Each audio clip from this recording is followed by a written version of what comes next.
रामकृष्ण हरी. नमस्कार. वनस्पतीची ओळख यूट्यूब चॅनलवर आपल्या सर्वांचं हार्दिक स्वागत. बघा मित्रांनो, बंधू भगिनींनो, आपण काय करतोय, आपल्या ह्या यूट्यूब चॅनलच्या माध्यमाद्वारे आपल्यापर्यंत जंगलामधील वनस्पतींची ओळख, वनस्पतींचे आयुर्वेदिक औषधी उपाय, घरगुती नुकसे टोटके अशी आपल्या चॅनलवरनं तुम्हाला जीवन उपयोगी माहिती आपण देण्याचा प्रयत्न करतोय. बघा, आपल्या चॅनलवर मनोरंजन किंवा काय दाखवत नाही, आपण फक्त निसर्गाचं दर्शन दाखवतोय, जंगलांचं दर्शन दाखवतोय, वनस्पतींचं दर्शन दाखवतोय, त्याचे काही औषधी उपाय सांगतोय. तसेच काय आपल्याकडे घरगुती उपाय मी आपल्या चॅनलवरनं आपल्या जनहित जनकल्याणासाठी आपल्यासाठी घेऊन येत राहतोय.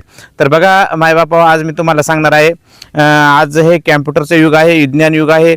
तर ह्या विज्ञान युगामध्ये लोक मोबाईल बघतात. मोबाईल बघून बघून काय होतं, डोळ्यांची नजर कमी होते. कॅम्प्युटर चालवून डोळ्यांना जळजळ होणे, डोळ्यांमधील लाली येणे, डोळे दुखणे असे प्रॉब्लेम होतात. त्याचप्रमाणे काही लोकांना लवकर चष्मा लागतो, काही लोकांच्या डोळ्यामध्ये मोतीबिंदू पडतो, काही लोकांच्या डोळ्यामध्ये काचबिंदू होतो. तर ह्या काचबिंदूवरती, मोतीबिंदूवरती डोळ्यांची नजर तुमची कमजोर झालेली असेल तर ती चांगली होण्यासाठी आणि डोळ्यांचे सर्वच आजार बरे होण्यासाठी मी तुम्हाला एक आज घरगुती असा फॉर्म्युला सांगत आहे. पूर्वीच्या मागच्या काही व्हिडिओमध्ये मी एका वनस्पतीचा फॉर्म्युला सांगितलेला आहे की जी वनस्पती म्हणजे रतनज्योत नावाची जी वनस्पती आहे, त्या रतनज्योत नावाच्या वनस्पतीचं फक्त मूळ काढून आणि पाण्यामध्ये बुडवून डोळ्यामध्ये त्याचा अर्क टाकल्याने डोळ्याचे सगळे प्रॉब्लेम, सगळे आजार बरे होतात. असा एक व्हिडिओ आपण टाकलेला आहे. तर तो सुद्धा उपयोग तुम्ही करू शकता. रतनज्योत नावाची वनस्पती असते आणि त्या रतनज्योत नावाच्या वनस्पतीचं तुम्ही मुळ्यांचा अर्क काढून डोळ्यामध्ये टाकू शकता. त्याचप्रमाणे मुळी डोळ्यामध्ये पाण्यामध्ये बुडवून डोळ्यामध्ये 2-2 थेंब तुम्ही टाकू शकता. त्याने सुद्धा डोळ्यांचे सगळे आजार पूर्णपणे बरे होतात. त्याचा तुम्ही ड्रॉप सुद्धा बनवू शकता. तर ड्रॉप कसा बनवायचा आहे, तुम्ही रतनज्योत नावाच्या वनस्पतीच्या मुळ्या काढून आणायच्या आहेत. मुळ्या काढून आणल्यानंतर ते पाण्यामध्ये भिजत ठेवायचे आहेत. एक रात्रभर भिजत ठेवायचे आहेत. 12 तास पाण्यामध्ये भिजत ठेवून ते पाणी चांगलं 7 पडदी कपड्यानं गाळून घ्यायचे किंवा ते फिल्टर करून आणि तुम्ही छोटे छोटे ड्रॉप भरून ठेवू शकता आणि डोळ्यामध्ये 2-2 थेंब टाकू शकता. तर त्याचा रिझल्ट, त्याची एक्सपायरी डेट 6 महिने तो ड्रॉप चालू शकतो. तर असा हा डोळ्यांवरचा उपयोग सांगितला आहे. आता मी जे काय हे व्हिडिओ तुम्हाला सांगत आहे, ही जी काही माहिती सांगत आहे, अनेक लोकांचे याच्यावर काही संशय असतील किंवा विश्वास नसेल तर तुम्ही अनेक वैद्यांच्या किंवा डॉक्टरांच्या सल्ल्याने सुद्धा करू शकता किंवा हे कुठं आहे का हे तुम्ही अनेक चौकशी करून आणि हे उपाय करू शकता. कारण काही लोकांचा काय नसतो, विश्वास नसतो. विश्वासावर फलदायकम, जे विश्वासावर स्वार झाले ते सर्वच वितरून गेले. आपल्या जवळ जर आत्मविश्वास नसेल, श्रद्धा नसेल, आत्मविश्वास नसेल तर कुठलेही कार्य आपल्याला सक्सेस होत नाही. आणि आत्मविश्वास आणि श्रद्धेने जर तुम्ही कोणतेही कार्य केलं तर ते कार्य नक्कीच सफल होते. हा माझा स्वतःचा अनुभव आहे. तर मायबापा, आज मी तुम्हाला सांगत आहे एक असा जबरदस्त उपाय की डोळ्यांचा ड्रॉप कसा बनवायचा. घरगुती उपाय आहे. घरगुती उपायाच्या हेतूने तुम्ही घरच्या घरी हा डोळ्याचा ड्रॉप बनवू शकता आणि हा डोळ्याचा ड्रॉप बनवून तुमची नजर कमजोर झालेली आहे, तुम्हाला चष्म्याचा नंबर लागलेला आहे, तुमच्या डोळे लाल झालेले, डोळे जळजळ होतात, डोळे दुखतात, तर डोळ्यांच्या सर्व समस्या. त्याचप्रमाणे तुम्हाला जर मोतीबिंदू झाला असेल तर नवीनच मोतीबिंदू झालेला असेल, जुना मोतीबिंदू नसेल तर नवीनच मोतीबिंदू झालेला असेल तर तुम्ही हा ड्रॉप नक्की बनवा आणि नक्की हा ड्रॉप बनवून तुम्ही तुमच्या डोळ्यातला मोतीबिंदू बरा करू शकता. इतका जबरदस्त उपाय आणि रिझल्ट आहे. तर असे उपाय कोणी सांगत नाही, परंतु आपल्याला जे माहीत आहे, जे आपण अशी ठावे ते इतरांशी सांगावे. म्हणून आपल्याला जी माहिती आहे ती दुसऱ्यांना सांगून द्यावा. ठेवून तरी काय करायचे, मेल्यानंतर ही माहिती आपल्याबरोबर संपून जाते. म्हणून ही दुसऱ्यांना सांगायची असते माहिती. आपल्याला जे ज्ञान आहे, जे काही पूर्वजांकडून, गुरुमाध्यमाकडून जे काही मिळालेलं आहे, ते ज्ञान जे काही निसर्गाच्या खजिन्यामधून मिळालेलं आहे ते मी आपल्यापर्यंत शेअर करते मायबापो.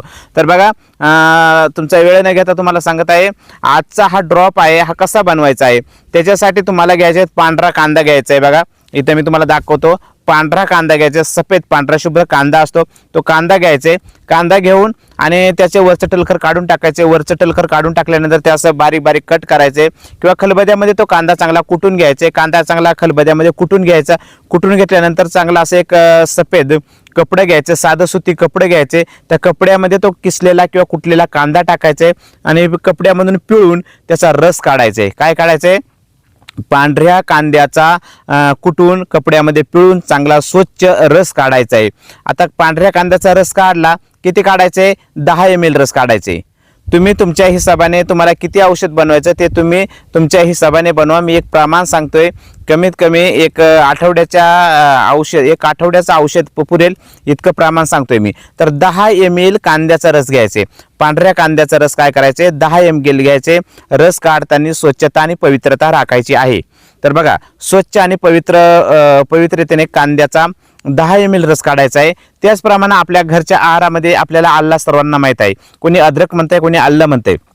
तर असं अद्रक आल्याचा रस ते पण खलबत्त्यामध्ये चांगलं कुटून घ्या किंवा मिक्सरमध्ये दळून घ्या आणि सुती कपड्यामध्ये टाकून त्याचा पण रस काढायचे. स्वच्छता पवित्रता राखायची आहे. तर स्वच्छ कपड्यामधून आल्याचा रस 10 ml घ्यायचा आहे, कांद्याचा रस 10 ml घ्यायचा आहे आणि लिंबू सर्वांना माहीत आहे. तर बघा, लिंबू आपल्याला काय करायचे, लिंबाचा रस सर्वांना काढते तो काढण्याचं माहिती आहे. लिंबाचा रस 10 ml घ्यायचे. 3 पदार्थ घ्यायचे, ती कांदा, पांढरा कांदा, आल्ला आणि लिंबू, या तिन्हींचा रस 10 ml 10 ml 10 ml असं घ्यायचे. कांद्याचा रस 10 ml घ्या, आल्याचा रस 10 ml घ्या, लिंबाचा रस 10 ml घ्या. त्याच्यामध्ये शुद्ध मोहळाचं मध 50 ml टाकायचे. काय करायचे, शुद्ध मोहळाचं मध 50 ml टाकायचे. ते मिश्रण चांगलं मिक्स करून घ्यायचे. चांगलं मिक्स करून घेतल्याच्या नंतर तुम्हाला ते काचेच्या बाटलीमध्ये भरायचे, झाकण पॅक लावायचे आणि उन्हामध्ये ठेवायचे. हा उपाय उन्हाळ्यामध्येच करून ठेवायचा आहे तुम्हाला. तर उन्हामध्ये ती काचेची बाटली ठेवायची आहे. 2 ते 3 तास उन्हामध्ये ठेवल्यानंतर एक असा त्याच्यामधला जो घट्ट द्रव आहे, जे मळ आहे, घट्ट काय मैल आहे, तो तळाशी बसल आणि तळाशी बसल्याच्या नंतर त्याच्यावरती, काचेच्या वरती एकदम वरच्या बाजूला पातळ आणि चांगलं द्रव बसेल. तर बाटली हलवायची नाही, आल्हाद घ्यायची, त्याचं झाकण खोलायचं आणि जे वर पातळ द्रव आहे ते दुसऱ्या काचेच्या बाटलीमध्ये छानपैकी ओतून घ्यायचे किंवा ते द्रव गाळून घ्यायचं आहे. आणि किंवा ते एक ड्रॉपची बाटली भेटेल तुम्हाला, रिकामी बाटली ड्रॉपची घ्यायची आहे. त्याच्यामध्ये जो मैला खाली बसेल, वर जे पातळ द्रव राहील ते द्रव गाळून ड्रॉपमध्ये भरून ठेवा आणि असा हा ड्रॉप तयार होईल, तुमचा घरगुती ड्रॉप तयार होईल. आणि याचे तुम्ही 2-2 थेंब डोळ्यामध्ये सोडायचे आहेत. डोळ्यामध्ये 2-2 थेंब सोडल्यानंतर तुमचे कमी झालेली नजर असेल, तुमच्या डोळ्यामधला मोतीबिंदू असेल तो निघून जाईल. मोतीबिंदू निघून जाण्यासाठी, कमजोर झालेली नजर, लाल डोळे, डोळे दुखणे, डोळ्यांच्या सर्व समस्या निघून जाण्यासाठी हा मी घरगुती फॉर्म्युला सांगितलेला आहे. हा फॉर्म्युला आजमावून आणि आपण आपल्या जीवनामध्ये सुखी आनंदी व्हा.